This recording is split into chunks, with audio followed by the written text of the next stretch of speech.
del muro atlántico, en alemán, Atlantikwalle. Fue un extenso sistema de defensas costeras y fortificaciones construidas por la Alemania nazi entre 1942 y 1944 a lo largo de la costa de Europa continental y Escandinavia como defensa contra una invasión aliada anticipada de la Europa ocupada por los nazis desde los Estados Reino durante la Segunda Guerra Mundial. La dotación y el funcionamiento del muro atlántico fueron supervisados administrativamente por el ejército alemán, con algo de apoyo de las fuerzas terrestres de la Luftwaffe. La Kriegsmarine, armada alemana, mantuvo una red de defensa costera separada, organizada en varias zonas de defensa marítima. Hitler ordenó la construcción de las fortificaciones en 1942. Más de medio millón de trabajadores franceses fueron reclutados para construirla. El muro fue mencionado con frecuencia en la propaganda nazi, donde su tamaño y fuerza solían ser exagerados. Las fortificaciones incluían colosales cañones costeros, baterías, morteros y artillería, y miles de tropas alemanas estaban estacionadas en sus defensas. Cuando los aliados invadieron finalmente las playas de Normandía en 1944, la mayoría de las defensas fueron asaltadas en cuestión de horas. Hoy en día existen ruinas del muro en todas las naciones donde se construyó, aunque muchas estructuras han caído al océano o han sido demolidas a lo largo de los años. La Segunda Guerra Mundial en Europa comenzó el 1 de septiembre de 1939, con la Alemania nazi en la invasión de Polonia. 2 días después, el Reino Unido y Francia declararon la guerra a Alemania. Sin embargo, la ubicación geográfica de Polonia impidió que los aliados intervinieran directamente.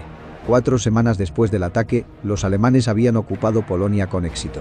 Menos de un mes después de esta victoria, Adolf Hitler emitió una directiva que indica que Alemania debe estar lista para una ofensiva a través de Francia y los Países Bajos. Sin embargo, el Oberkommando der Wehrmacht, alto mando alemán, OKW, estaba convencido de que los preparativos tomarían al menos hasta el año siguiente. Después de furiosas discusiones, Hitler accedió a regañadientes a esperar. En mayo de 1943 grandes grupos de ejércitos alemanes invadieron Francia y los Países Bajos en poco más de 6 semanas. Antes de la decisión del muro atlántico, tras una serie de incursiones de comandos, el 2 de junio de 1941 Adolf Hitler pidió mapas de las islas del Canal. Estos se proporcionaron al día siguiente y el 13 de junio Hitler había tomado una decisión. Al ordenar a más hombres a las islas y después de haber decidido que las defensas eran inadecuadas, que carecían de tanques y artillería costera, la organización TOT recibió instrucciones de emprender la construcción de 200-250 puntos fuertes en cada una de las islas más grandes. El plan fue finalizado por el OT y presentado a Hitler. La orden de defensa original fue reforzada con una segunda fechada el 20 de octubre de 1941, luego de una conferencia del Führer el 18 de octubre para discutir la evaluación de los requisitos por parte de los ingenieros. La fortificación permanente de las islas del Canal debía convertirlas en una fortaleza inexpugnable que se completaría en 14 meses. Festungspionierkommandeur 14 fue creado para comandar el proyecto de fortificar las islas del Canal. 6 meses después, el 23 de marzo de 1942, Hitler emitió la directiva número 40 del Führer, que pedía la creación de un muro atlántico. Ordenó que se defendieran fuertemente las bases navales y submarinas. Las fortificaciones permanecieron concentradas alrededor de los puertos hasta finales de 1943, cuando se incrementaron las defensas en otras áreas. Esta decisión requirió que los ingenieros del ejército y el OT se organizaran rápidamente. Se necesitarían suministros masivos de cemento, refuerzo de acero y placas de blindaje, y todo tendría que ser transportado. La propaganda nazi afirmó que el muro se extendía desde el Cabo de Noruega hasta la frontera española.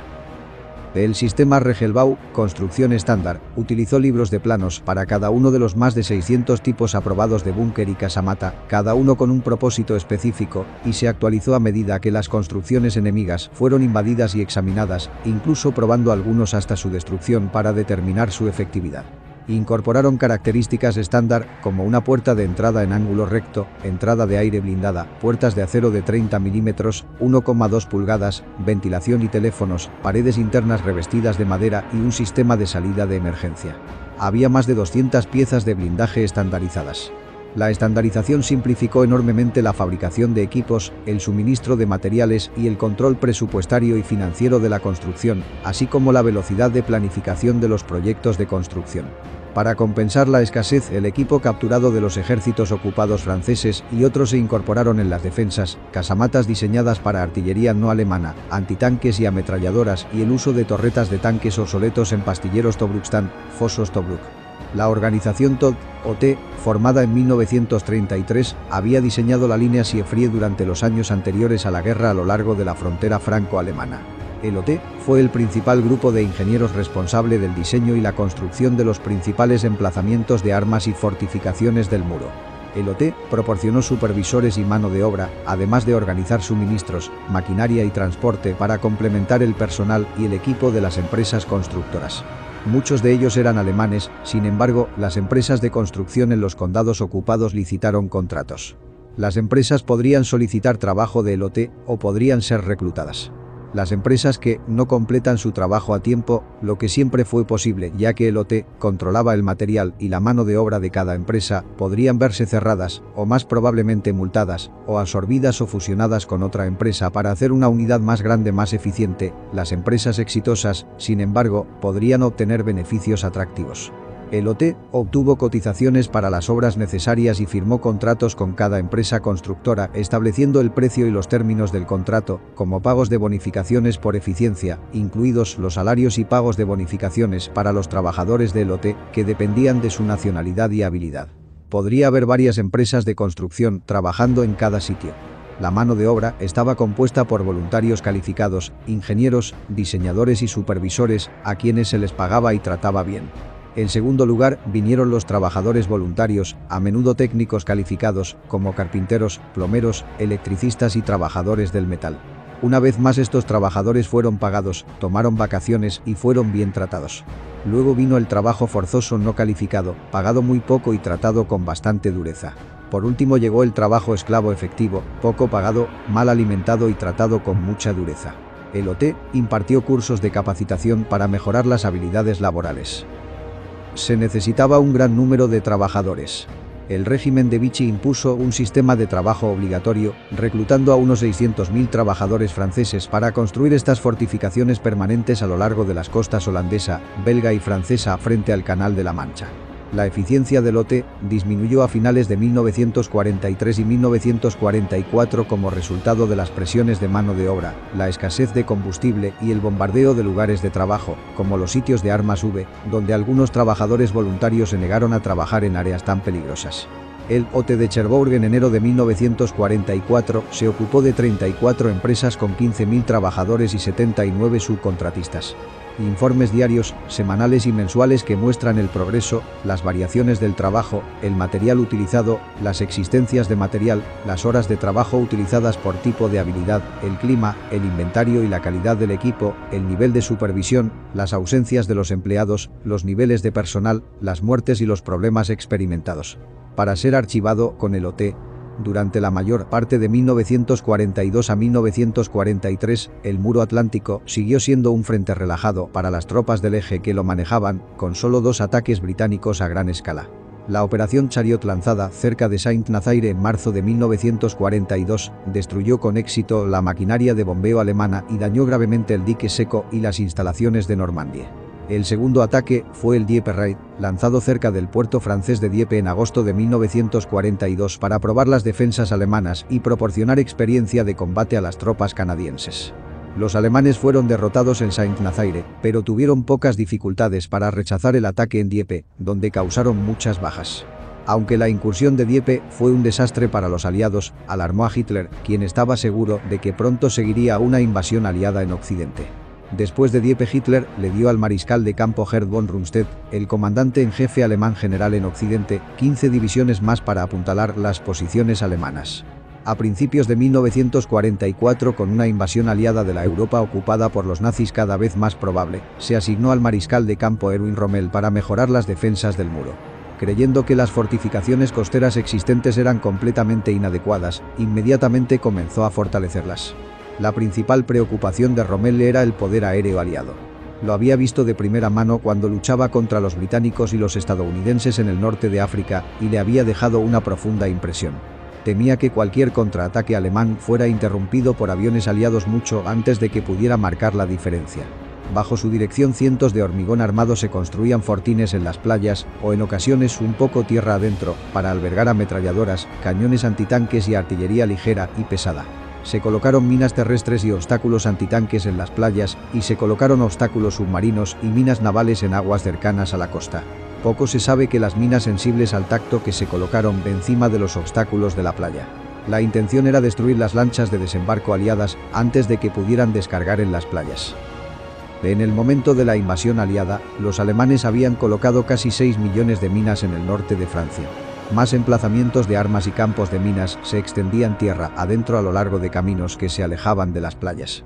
En lugares probables de aterrizaje para planeadores y paracaidistas, los alemanes colocaron postes inclinados con puntas afiladas, que las tropas llamaron Rommelspargel, espárragos de Rommel. Las áreas bajas de ríos y estuarios se inundaron intencionalmente. Rommel creía que Alemania sería inevitablemente derrotada a menos que se pudiera detener la invasión en la playa, y declaró: «Es absolutamente necesario que hagamos retroceder a los británicos y estadounidenses de las playas. Después será demasiado tarde. Las primeras 24 horas de la invasión será decisiva». Las islas del canal estaban fuertemente fortificadas, particularmente la isla de Alderney, que es la más cercana a Gran Bretaña.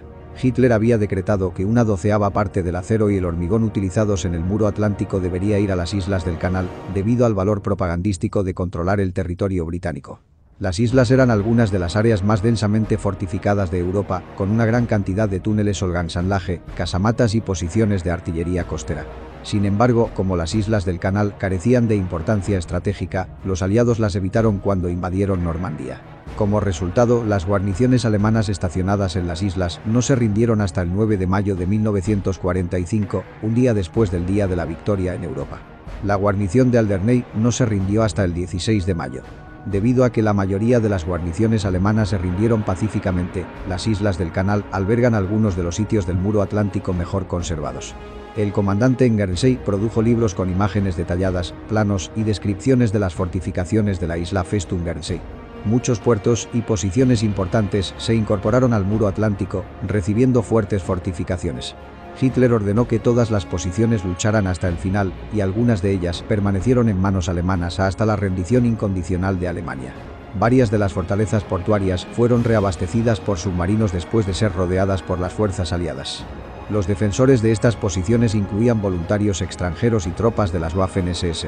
Muchas empresas de construcción francesas se beneficiaron económicamente de ayudar a construir el muro atlántico. Estas empresas no fueron penalizadas durante el período de posguerra. Inmediatamente después de la guerra, hubo poco interés en preservar el muro debido a los recuerdos negativos asociados con la ocupación nazi. Algunas de las fortificaciones de la playa se han derrumbado o están bajo el agua, mientras que las más tierra adentro todavía existen principalmente debido a su ubicación. Una de las partes mejor conservadas es la batería Todt. En el 2011 organizaciones en Alemania, los Países Bajos y el Reino Unido encabezaron los esfuerzos renovados para preservar el muro.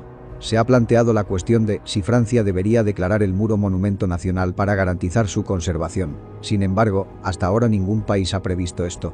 Aunque el muro defensivo nunca se completó por completo, todavía existen muchos búnkeres cerca de Ostende, Islas del Canal, Scheveningen, Den Haag, Katwijk, Noordwijk y en Escandinavia Dinamarca y Noruega específicamente.